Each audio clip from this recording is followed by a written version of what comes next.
Buenas noches, esto es Zona Franca y yo soy Daniel Pacheco. En los 8 años del gobierno de Juan Manuel Santos pasó algo sin precedentes en Colombia. Por primera vez, un presidente aceptó que la guerra contra las drogas era un fracaso. Santos usó la metáfora de la bicicleta estática, en la que Colombia pedaleaba y pedaleaba sin moverse del mismo sitio. La discusión fue llevada al más alto nivel en términos diplomáticos y así lo hizo, por ejemplo, en el 2016, cuando gracias a la insistencia de Colombia y otros países latinoamericanos hubo una reunión global sobre drogas en las Naciones Unidas. La guerra contra las drogas la declaró hace 45 años el presidente del país que es el primer consumidor de drogas. Y los que hemos pagado los mayores costos en vidas humanas, en recursos financieros, en gobernabilidad, en corrupción asociada al crimen, hemos sido los países de América Latina y muy especialmente el mío, Colombia. A pesar de toda esta discusión global, dentro de Colombia, la guerra contra las drogas se llevó a cabo sin muchos cambios. Hubo guerra contra las ollas, anuncios de capturas de jíbaros y despliegues de cargamentos incautados. Sí cambió la estrategia de erradicación de coca, que se frenó en medio de las negociaciones con las FARC y de una orden de la Corte Constitucional que llamó a la precaución en el uso del glifosato, una sustancia potencialmente cancerígena. El resultado final fue bueno en que menos personas estaban muriendo en los municipios donde se cultivaba coca, bajó la tasa de homicidio, pero malo en que se estaba cultivando mucha más coca, subió el número de cultivos. El gobierno de Iván Duque, después de poner el problema del narcotráfico como una prioridad de su agenda, acaba de sacar lo que será su estrategia antidrogas de los próximos 4 años. Ahora miraremos los detalles, pero la premisa bajo la cual se lanzó Ruta Futuro, así se llama la estrategia, es, y aquí abro comillas, la guerra contra las drogas no se ha perdido, estamos listos para combatir. Con eso parece que Colombia vuelve y se pone donde estaba antes de Juan Manuel Santos. Y entonces, no sé si estamos en una bicicleta estática, pero definitivamente en este tema, el de las drogas, después de 8 años, volvemos al mismo lugar. Aquí arranca Zona Franca.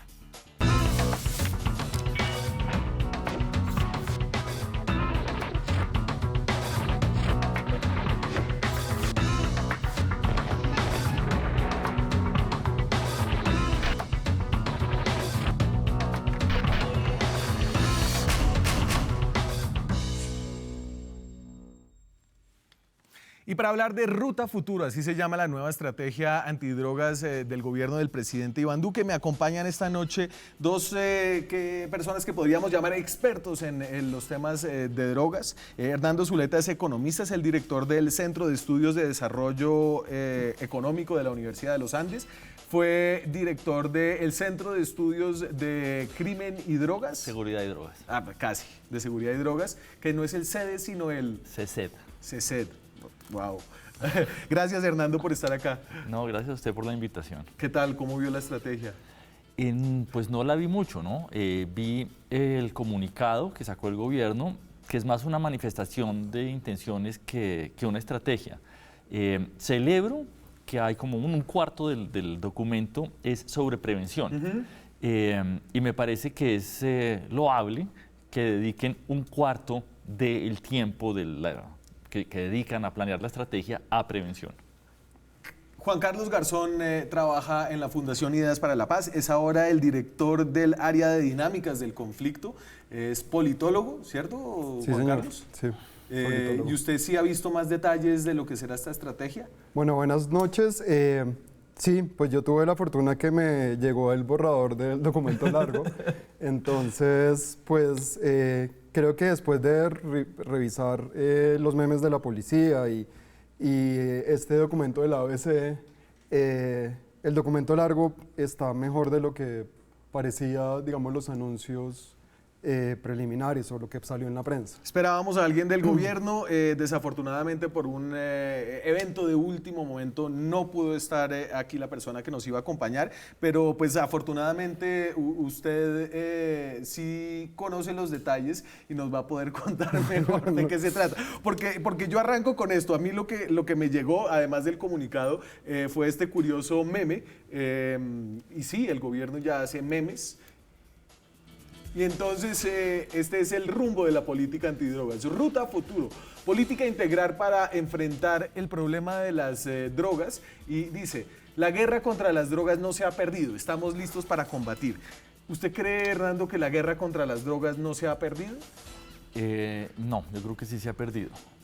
Y creo que la estrategia, digamos, de hecho, el nombre, lucha contra las drogas, ya hay un problema de concepción del problema cuando uno lo llama lucha contra las drogas. Y hay varios indicadores que sugieren que sí se ha perdido. El primero es los niveles de consumo a nivel global no están cayendo. Y el segundo es, sigue muriendo una gran cantidad de gente como resultado de la lucha contra las drogas. Bien sea por efectos del consumo, bien sea por efectos de la lucha contra el tráfico, en toda la gama de... Sí, y por la violencia que generan las economías ilegales. Pero al menos, y este era el presupuesto fundamental detrás de la lucha contra las drogas, es vamos a atacarlas para que sean más caras y la gente no las pueda comprar. ¿En eso cómo vamos?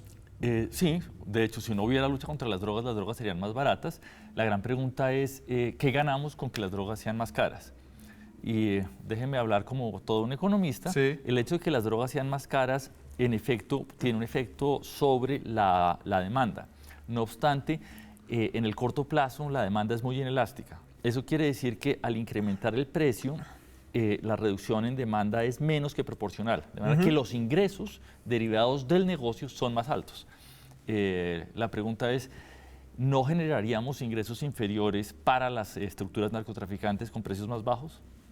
Igual ahí la pregunta es si la guerra contra las drogas en realidad es una guerra que se puede ganar. O sea, en un principio un Estado toma una muy mala decisión sabiendo que se está metiendo en una guerra que hasta ahora yo no conozco el primer país que la haya ganado y es como un objetivo que es, seguimos como pensando en este mundo libre de drogas, en donde la guerra no está muy clara a quién afecta, o sí está claro quién afecta, pero cuál es el objetivo. Digamos, al final del día, si uno le dice a la policía, Sí. listo, ¿qué pasaría si usted gana la guerra contra las drogas? Llegaríamos a un mundo libre de drogas, y esta es una frase que yo le he escuchado al presidente Duque. Ellos piensan que un mundo libre de drogas es un objetivo de política pública. Bueno, nos veremos en 4 años para ver No sé ese si objetivo es él el que ese evaluaba. objetivo se cumplió. Déjeme, yo le digo una cosa, cuando yo ofrezco argumentos como el que acabo de dar y cuando uno mira qué ha pasado en el mundo, he tenido interlocutores que me dicen, no, es que no hemos sido suficientemente vigorosos en la lucha contra las drogas. Y uno de estos interlocutores me habló de Duterte. Entonces yo digo, bueno, El presidente de Filipinas. el presidente de Filipinas, cuya política ha implicado la muerte de una cantidad de consumidores. Entonces, bueno, la lucha contra las drogas no era para proteger a individuos vulnerables, para que no caigan en consumo problemático. Me dice, no, son unos parásitos que hay que eliminar. Si esa es la premisa, ok, a lo mejor se puede ganar. Sí. Pero creo que es éticamente indefendible esa premisa. Si la premisa es vamos a tratar de defender, de proteger a individuos vulnerables, me parece que la lucha contra las drogas no se puede ganar. Ahora, lo curioso es que ese mensaje de la policía, pues en realidad no corresponde a la política que se está... ¿Cómo así? Ahí no dicen, la Hay política no dice ninguna- que vamos a ganar la guerra En contra las ningún drogas. lado, ni en el ABC que ustedes le enviaron, ni en la política completa, dice que se va a ganar la guerra contra las ¿Se drogas. ni que utiliza se va la a luchar. expresión guerra contra las drogas? Yo no la encontré y no creo que políticamente soporte un documento hablar de guerra contra las drogas.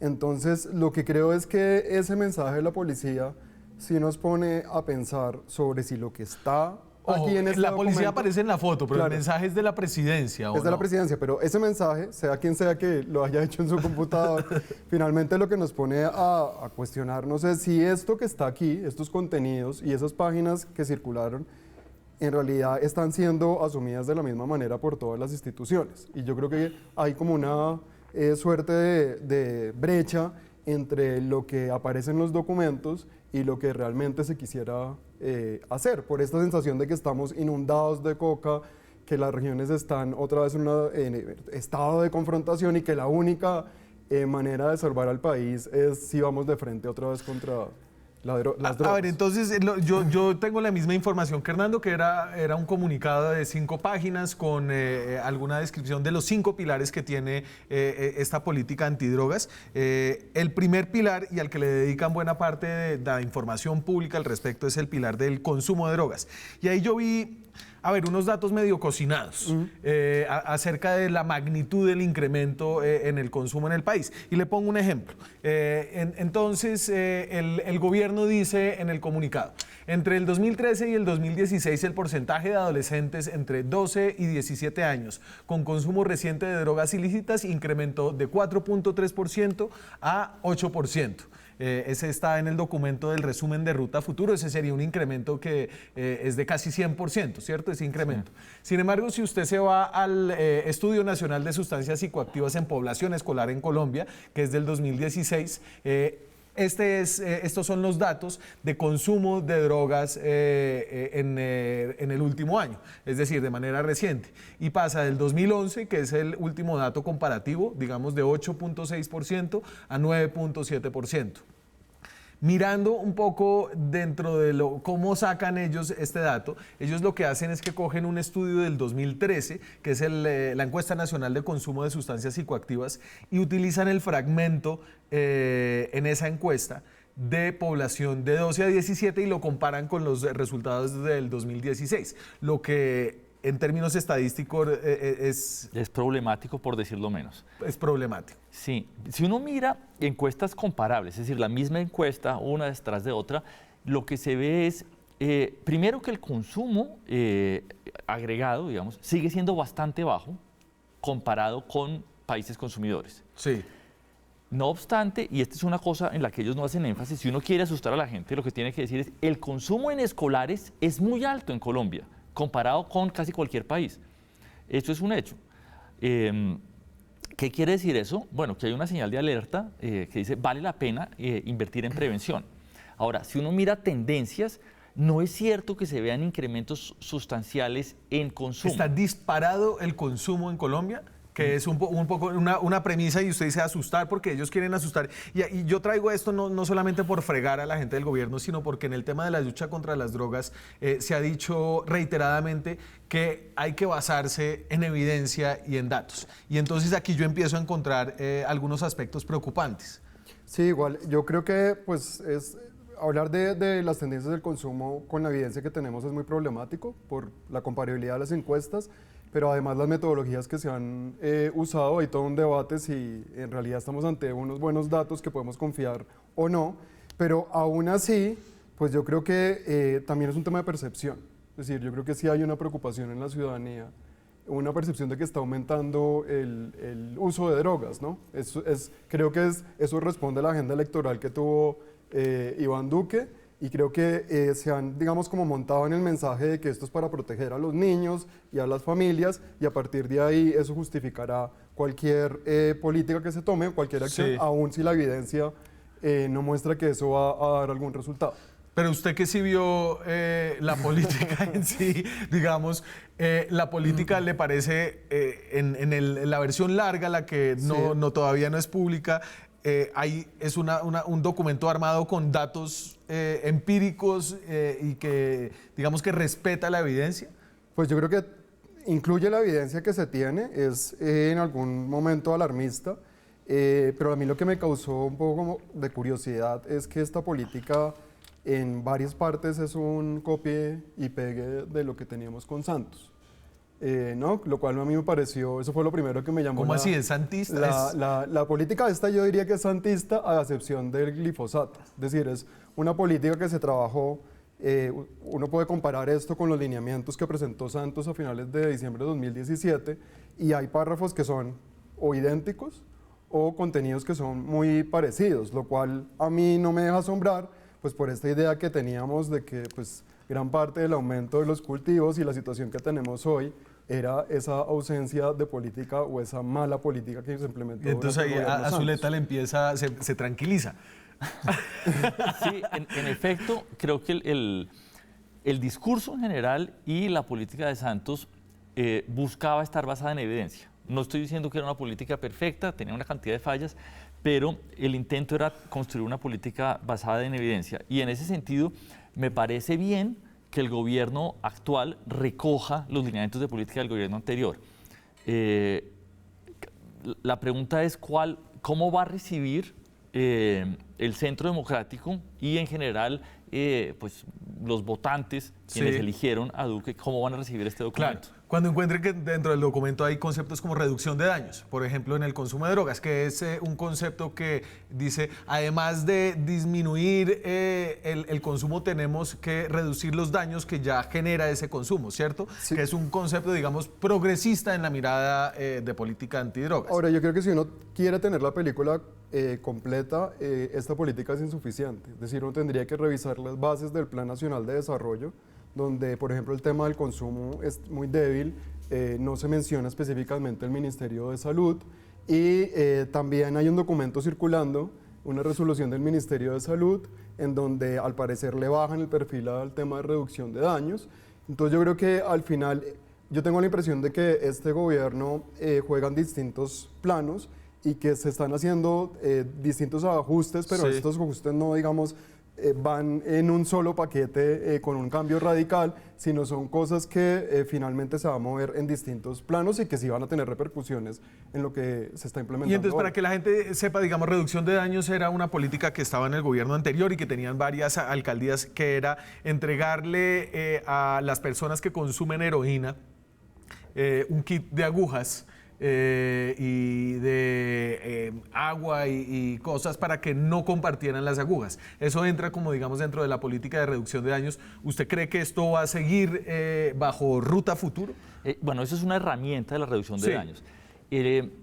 Yo esperaría, no sé si el caso de intercambio de jeringas para heroína inyectable continúe, pero hay cosas que tienen una presentación menos, digamos que son menos escandalosas. Por ejemplo, la estrategia CAMAT era una estrategia que no incluía la facilitación Sí. del consumo, pero era llegar a los lugares donde había consumo problemático a ofrecer servicios de salud. Lo de Gustavo Petro aquí en Bogotá, que eran como Sí, unos, esa estrategia. unos centros de atención en las ollas donde podían ir las personas adictas a recibir- tener odontología, ¿qué más? Atención psiquiátrica y medicina en general, atención médica. Que la línea dura, digamos, de política antidrogas dice eso, es alcahuetear el consumo. Sí, pero el problema con esa estrategia CAMAT es que por culpa de Petro, entre otras cosas, todo el mundo tenía la sensación de que ahí se fumaba marihuana. Y no era así. Entonces, parte de la oposición era por falta de conocimiento. La estrategia CAMAT pudo tener la cantidad de errores que uno se imagine, pero era una estrategia de reducción de daño bien intencionada y que puede tener efectos muy positivos. Ese tipo de estrategia, espero y creo que puede ser acogida por este gobierno. La estrategia de intercambio de jeringas o de salas de consumo supervisado, Sí. dudo que tenga buena acogida en este Ahora, gobierno. la política finalmente se resuelve en los presupuestos y ya el año, digamos, el gobierno pasado tuvimos importantes recortes de los recursos para la reducción de daños. Eso se terminó, digamos, como delegando a las ciudades. Incluso lo que hicimos aquí de reducción de daños dependió mucho de el aporte que hizo en algún momento Open Society. Entonces hoy digamos que ahora hay que pasar esta política por el filtro Claro. presupuestal y mirar a dónde se va a ir los recursos y dónde va a estar el énfasis. Por ejemplo, el Ministerio de Defensa está aumentando los escuadrones de erradicación manual de 20 y tantos, ahora dicen que van a llegar hasta 100. Mientras tanto tenemos, digamos, como al PENIS que dicen llegamos hasta aquí, vamos a cumplir con lo que acordamos, pero el programa no va a seguir escalando. Entonces al final de esto, pues tenemos la letra, pero ahora falta ver los números. Y entonces, si quiere, pasemos a ese segundo pilar de esta política antidrogas del gobierno Duque que se llama Ruta Futuro, y el segundo pilar es la reducción de la oferta, es decir, y básicamente la reducción de los cultivos de coca. Los cultivos de coca, como saben ustedes, como lo hemos dicho mil veces, están en un nivel récord en Colombia. En el 2017, según la medición de Naciones Unidas, fueron 171.000 hectáreas de coca. Nunca había habido tanta coca medida, al menos en Colombia. Y en las otras gráficas, las barras rojas son el nivel de fumigación aérea en cantidad de hectáreas. Entonces, cuando hubo, por ejemplo, 99.000 hectáreas en el 2007, se erradicaron de manera aérea más de 150.000 hectáreas. Como pueden ver, esa erradicación ha bajado a cero, la erradicación aérea. La barra azul es la erradicación manual, que llegó a un punto muy bajo en el 2015 y luego empezó a repuntar en el 2017, 2016, 2017. Ese es un poco el panorama en términos de cifras y en términos de erradicación. ¿Cómo habla de este problema el programa Ruta Futuro? Y esto lo saco del comunicado que compartió el gobierno. Por ejemplo, así habla de las familias cocaleras. Entonces, la política antidrogas de Duque. Segundo pilar, atacar la oferta. Se estima que a nivel nacional hay 119.000 familias que están involucradas en el cultivo de hoja de coca. Las familias entran al pilar, digamos, los cocaleros entran al pilar de reducción de la oferta. Y dicen ellos que se erradicaron forzosamente 17.900 hectáreas de hoja de coca. También se disminuyeron 4.000 hectáreas bajo el esquema de erradicación voluntaria. Al menos en lo que está disponible al público, no hay ninguna mención, por ejemplo, al programa de sustitución de cultivos que inició en el gobierno de Juan Manuel Santos. Y estos son lo que dice la Fundación Ideas para la Paz. Las familias vinculadas al PENIS, que es el programa de Santos de sustitución voluntaria, son 87.000. Una de cada 3 familias cuenta con asistencia técnica para avanzar en proyectos productivos, solo una de cada 3, y tienen una cifra de hectáreas, digamos, erradicadas a través de este sistema de erradicación voluntaria. En lo que yo vi, Hernando, no había nada de PENIS, de erradicación voluntaria. Tal vez había una mención en el documento de 5 páginas, y este era un poco como la propuesta principal de erradicación que tenía el anterior gobierno, y ahí yo sí vi un cambio. Bueno, es probable que haya un cambio de lenguaje, pero este gobierno se ha comprometido a implementar los acuerdos de paz, me refiero, el punto 4. Entonces, y de hecho, toda la burocracia encargada de la implementación del acuerdo está ahí. Entonces, otra vez, las cosas pasan por el filtro del presupuesto, pero no creo que el gobierno vaya a frenar digamos, los compromisos de sustitución, de programas de sustitución voluntaria. Sí, vamos, aquí el gobierno tiene como 4 herramientas. La primera de ellas es aspersión aérea, que está en el documento largo, no está en el corto. Pero el gobierno se está viendo a tientas, digamos, como para cumplir los requisitos que había fijado la Corte. Entonces, tiene la intención de hacer aspersión aérea, pero el tema de los requisitos y el tema del presupuesto por ahora lo tiene con las manos atadas. Y entonces dejemos en punta el tema de la aspersión aérea. Me tengo que ir a la pausa. Regresa en esta nueva política la aspersión aérea. Todavía no sabemos cómo, ni cuándo, ni con qué. Ya regresamos. Seguimos en Zona Franca. Esta noche estamos hablando de Ruta Futuro, la nueva política antidrogas del gobierno de Iván Duque, que habló mucho de drogas durante la campaña, que ha puesto el tema de las drogas en la parte alta de su agenda política, y sale finalmente, después de 4 meses, la estrategia, y estamos tratando de descifrar cuál es. Vuelve la fumigación, y esto es lo que dicen que dice el gobierno, dice la ministra de Justicia en una entrevista de RCN. Esto está en el Twitter oficial del Ministerio de Justicia, que a veces se le entiende más que a la ministra. La fumigación irá cuando tengamos listo el protocolo, aproximadamente en unos 2 meses. La aspersión aérea con glifosato es más efectiva y genera menos riesgos, menos vidas de policías y de erradicadores.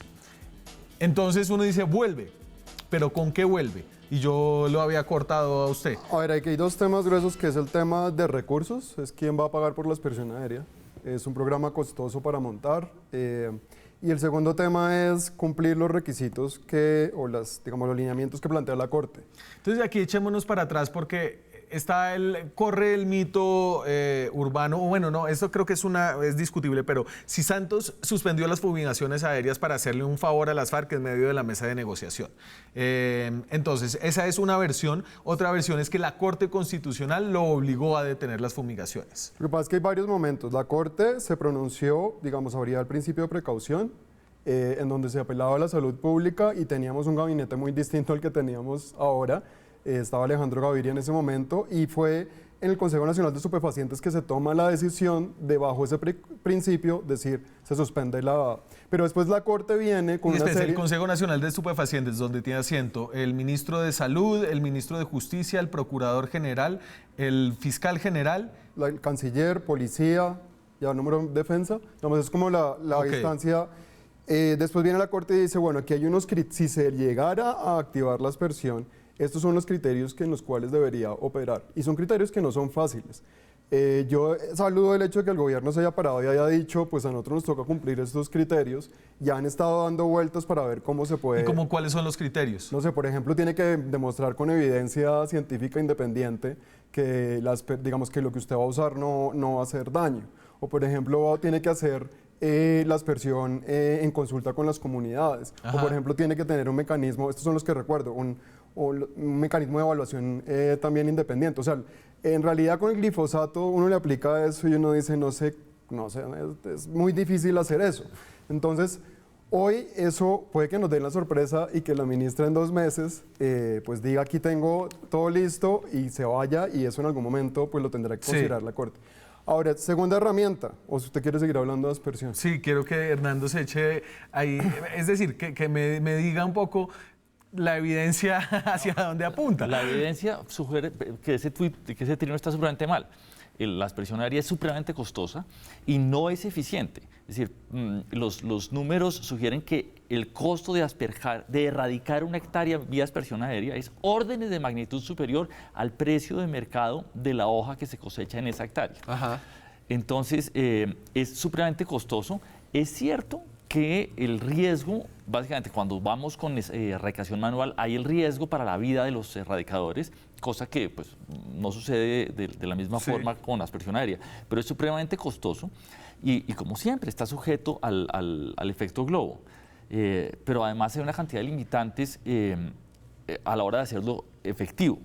Eficiente nunca va a ser, pero efectivo. Los limitantes climáticos, en dónde asperjan, dónde pueden. Es decir, cuando no hay vientos fuertes, cuando las condiciones climáticas lo permiten. Es decir, como herramienta deja mucho que desear. Y entonces los drones se nos presentaron como una nueva alternativa, / panacea, pero lo de los drones no funcionó en Antioquia. Lo intentaron en Antioquia y no funcionó. No funcionó. El gobernador está muy triste porque el ejercicio de los drones no va, el gobernador de Antioquia. Ahora está pensando en helicóptero, que es bueno, una opción los drones fue el exministro de Defensa de Juan Manuel Santos, Sí. Que fue el quien vendió primero los drones como la gran solución. Lo que pasa es que entonces tendríamos unas pruebas pilotos de los drones que también han decepcionado un poco al actual ministro. Finalmente la licitación para los drones no ha salido. Hasta ahora las pruebas se habían hecho con drones de 20 litros, están buscando drones de 40 litros. Ajá. La explicación es que la aspersión con los drones que tenemos ahora es una rutina constante de ir a cargar glifosato, agua, combustible. Entonces esa ecuación no da. O sea, como tenemos hoy los drones, esa herramienta, lo ha dicho el propio ministro, y es que esa herramienta no funciona, ya eso se había advertido.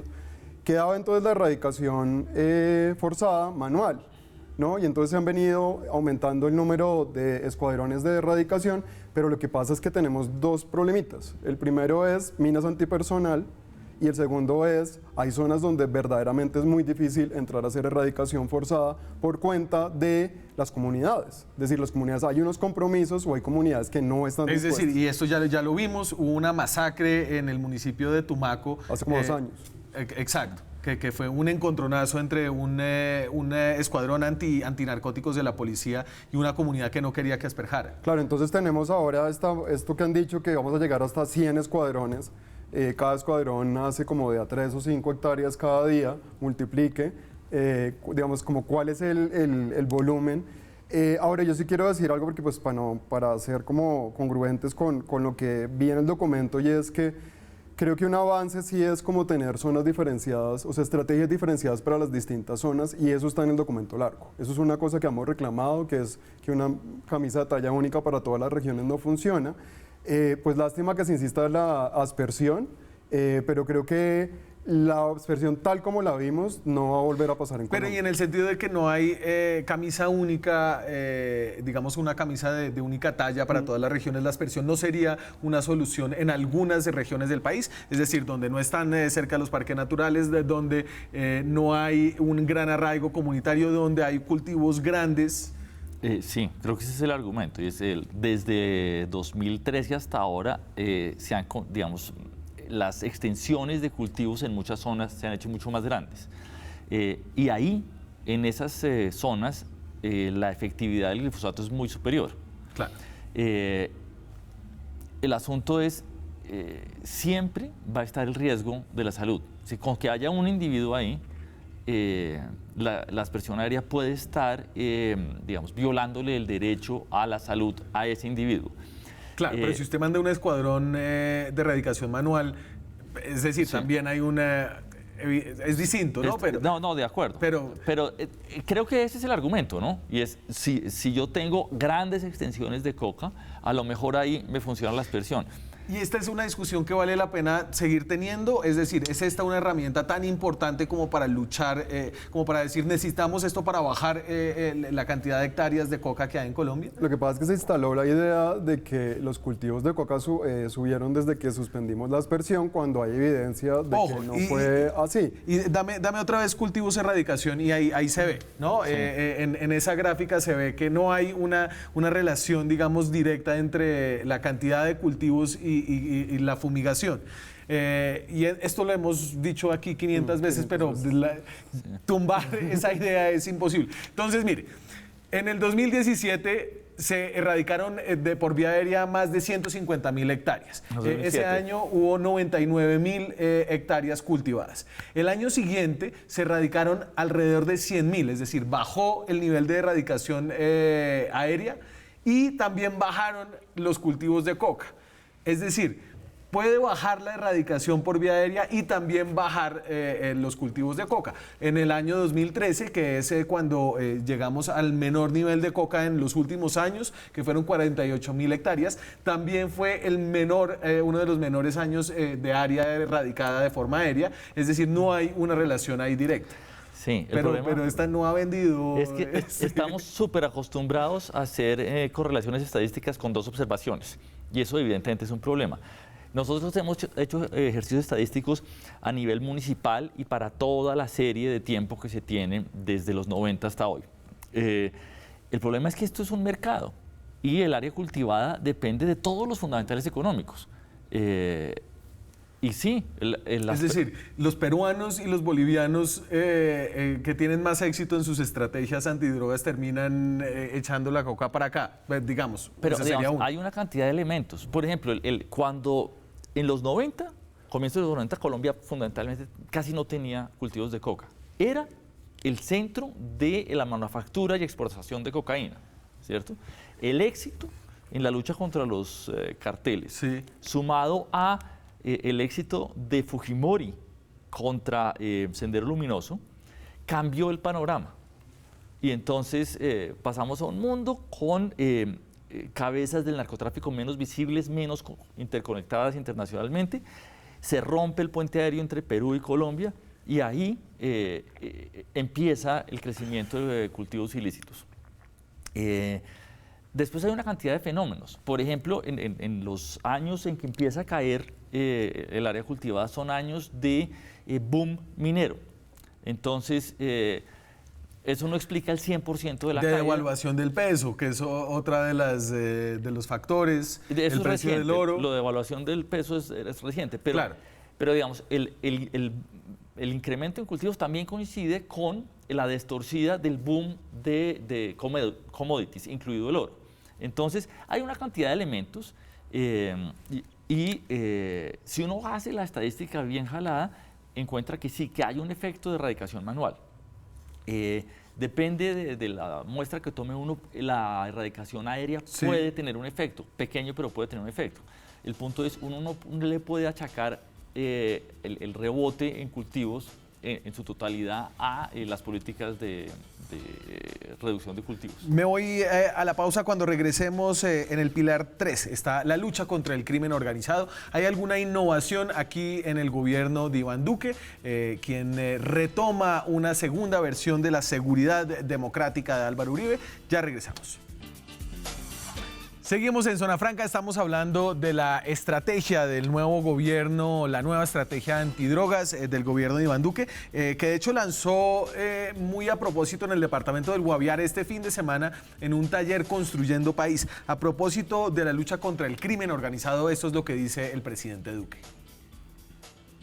Estamos planteando la forma en la que vamos a enfrentar a los grupos armados ilegales y las estructuras económicas con interdicción, rompiendo la cadena logística, afectando el lavado de activos, capturando a esos cabecillas. Y también queremos que en el territorio donde hay cultivos ilícitos tengamos desarrollo alternativo, sustitución, erradicación, pero no queremos un país inundado de coca porque deteriora el ambiente, siembra pobreza, crea corrupción, genera pobreza en el territorio. Colombia tiene que pararse firme y trabajar en esta política integral porque no queremos que las drogas se vuelvan a tomar la sociedad colombiana. Una gran exposición de motivos e intenciones. Sí, yo creo que aquí la verdadera tensión es cómo poner a dialogar ese listado de cosas que dijo el presidente, porque algunas de esas pertenecen al ámbito de la seguridad y otras en realidad pertenecen al ámbito del desarrollo. Y finalmente, pues lo que hemos visto es que esa tensión en este gobierno parece inclinarse más al ámbito de la seguridad. ¿Eso en plata blanca qué significa? Y es quién va a llevar la batuta de la transformación territorial. Con la ley de orden público, Sí. Hubo ahí una discusión interesante sobre estas zonas estratégicas de intervención integral. Que si y se cómo sobrelapaban a los con del los PEDETs. PEDETs. Finalmente, en las discusiones del Congreso se logró integrar, pero si ustedes revisan, por ejemplo, las bases del Plan Nacional de Desarrollo, o sea, lo que se está ido construyendo, todavía queda la pregunta de cómo esto va a integrarse, porque algunas de estas cosas las maneja el Ministerio de Defensa y más el Consejo Nacional de Seguridad, y lo otro lo maneja el Gabinete de Paz. Es decir, el gran rollo para este gobierno es por qué agenda se va a inclinar. Y esa agenda va a chocar con los territorios, porque en esos territorios no solamente es un asunto de legalidad, que está muy claro en esta agenda, sino en ese territorio el camello es ganar legitimidad. Y la legitimidad no se gana con fuerza pública, la legitimidad se gana con otro tipo de medidas, y en el papel parece que esta política lo recoge. Sí. El rollo o el problema, el desafío para este gobierno es quién gana ese pulso, porque sí se respira como un ánimo de volver a lo anterior bajo la justificación que justamente por no seguir haciendo eso es que estamos en lo que estamos hoy. Y dame la cifra de homicidios, y es que al presidente Duque le toca, y sí le va a tocar bailar con la más fea, digamos, en algún sentido. Álvaro Uribe lo había anticipado en un trino que decía como que Santos había dejado los homicidios, ¿se acuerda de ese trino, Garzón? Sí, aplazados. Los homicidios aplazados. Y de cierta forma tenía razón. Usted sabe que después de un acuerdo de paz hay un periodo de estabilización que implica mayores niveles de violencia. Y esto se ve por primera vez desde el 2011. Iba a haber un aumento en los homicidios este año, en el 2018. Esto es de Pares de Paz y Reconciliación, que registra los homicidios comparativos hasta el 30 de septiembre. Todavía no tenemos las cifras de todo el año por motivos obvios. Y entonces, fíjense, en el homicidio urbano, por ejemplo, aumenta. El rural también. En el 2017 hubo 2.643 homicidios rurales. En el 2018 ya se cuentan 3.100. En homicidios urbanos, 6.234 frente a 2017 que habían sido 6.074. Va a haber un incremento por primera vez en casi 8 años en el nivel de homicidios, y eso va a poner unas presiones importantes sobre este nuevo gobierno. Sí, en efecto. La gran pregunta aquí es, bueno, ¿qué explica ese incremento en homicidios? Tenemos una serie de observaciones, por ejemplo, con respecto a homicidio de líderes. Sabemos que en zonas de restitución de tierras y en zonas de cultivos, el homicidio de líderes es un fenómeno más complejo que en otras zonas. Pero yo no tengo una caracterización completa de lo que ha sucedido con homicidios. Aunque suene un poco cínico, si uno hace una comparación internacional después de procesos de paz, en realidad lo que está sucediendo acá es un éxito. Digamos, el surgimiento de disidencias, la reasignación de fuerzas, etcétera, en general hace que los homicidios exploten. Aquí eso no ha sucedido. El gran reto es que no suceda, que esto sea, digamos, un pequeño incremento y que no se vaya a generar ahora una tendencia de crecimiento. pero necesitamos un diagnóstico completo para poder... Sí, y justamente pues la Fundación hoy sacó un informe sobre homicidios en donde muestra que vamos como hasta agosto era un aumento del 8%.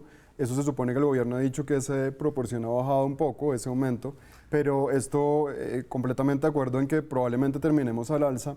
A mí me parece que lo delicado en términos de política pública es pretender bajar los homicidios con una política de drogas o que le pegue a los cultivos, ¿no? Nosotros deberíamos tener una política enfocada en reducir homicidios, pero aquí digamos que se ha construido esta lógica que es en el ámbito urbano, cuando hay cultivos, hay entonces confrontación. Cuando hay confrontación, entonces suben los homicidios. Luego, entonces lo que tengo que hacer es quitar los cultivos. Una cosa pues que finalmente no está aprobada. Y en lo urbano, la lógica es más o menos la misma, y es como tenemos ollas y tenemos consumo, entonces se incrementa la competencia y los ajustes de cuenta. Luego, entonces lo que tenemos que hacer es quitar las ollas y afectar el mercado de drogas para yo disminuir los homicidios, cuando lo que nos mostró los últimos años es que a pesar de que los cultivos subían, los homicidios bajaban. Pero se estaban aplazando esos homicidios, podría argumentar uno. No creo que se estuvieran aplazando. Una nota al pie. Sí. Veníamos en una caída grandísima de homicidios, mucho más fuerte en zonas fuera de, digamos, en zonas urbanas. Pero al parecer hay un piso. Y si uno mira las estadísticas de Bogotá, ya no estoy seguro, pero es como cerca del 50% de los homicidios no son ajustes de cuentas, son problemas de convivencia. Sí. Eso indica que la política de reducción de homicidios debe pasar por cultura ciudadana, que se sale totalmente de la discusión que estamos teniendo ahora. A propósito, le recomiendo lo que hace la FIP en términos la Fundación Ideas para la Paz, donde trabaja este señor acá. Tiene unos datos muy bien organizados sobre homicidios en Colombia, y le hago un jalón de orejas porque tienen que actualice, Garzón. No, pero nosotros sacamos, por ejemplo, un reporte sobre los primeros 100 días del gobierno Duque. Las grafiquitas Y se está quedando. Los primeros 100 días lo que muestra es que el homicidio en varias de las zonas no solamente aumentó el homicidio, sino que aumentó mucho el homicidio. Estoy hablando Bajo Cauca, estoy hablando Putumayo. Pacífico. Es decir, este gobierno tiene una papa caliente en muchas de esas regiones, que si cree que la salida de eso es más fuerza pública, pues creo que va a estar patinando, porque se necesita una mirada de mucho más a largo plazo. Una mirada integral. ¿Cómo se llama esta política? Sí. Una política integral contra las drogas. Ya regresamos. Seguimos en Zona Franca. Dice el gobierno de Iván Duque que la guerra contra las drogas no se está perdiendo. ¿Qué piensa la gente en las calles bogotanas? Esto es lo que dijeron.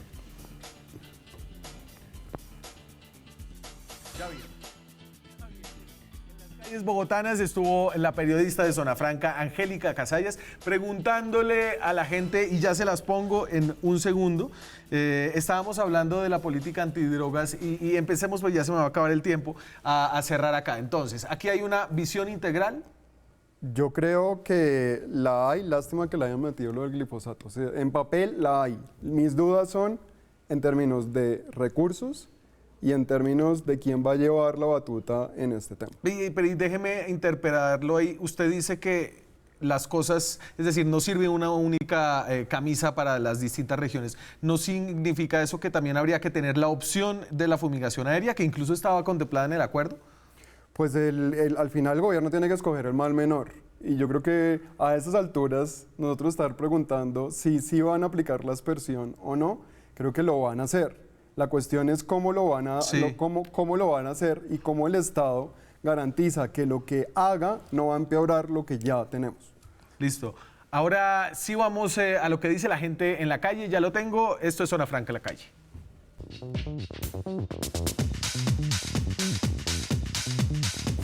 El gobierno dice que está ganando la lucha contra las drogas. ¿Tú crees que eso es cierto? No. ¿Por qué no? El tráfico está fuera de control. Prácticamente nuestro estado es narcotráfico, se alimenta de él y antes lo prohíbe. No creo. Pues porque eso es como muy difícil y eso se ve a diario en las calles. Eso no tiene ni que preguntarse, sinceramente eso es negativo, el CD, él no está ganando nada, eso es un solo complot y cada día nosotros somos los más perjudicados. No, nunca, esa lucha contra la droga no la gana nadie porque es un problema mundial. Entonces es muy difícil. Aquí en Colombia solamente se ponen los muertos, pero en los otros países nunca se ha podido lograr eso. ¿Por qué no? Porque si vemos, por ejemplo, los datos de Estados Unidos, ha superado Consumo. en todo el mundo. Entonces, yo creo que la lucha contra las drogas no se puede ganar. La única solución es legalizar. Pues digamos que por la cantidad de problemas tipo emocionales que tienen los jóvenes hoy en día, es bastante complicado el hecho de que las drogas no sean el tipo de una salida para ellos. No, no creo. ¿Por qué no?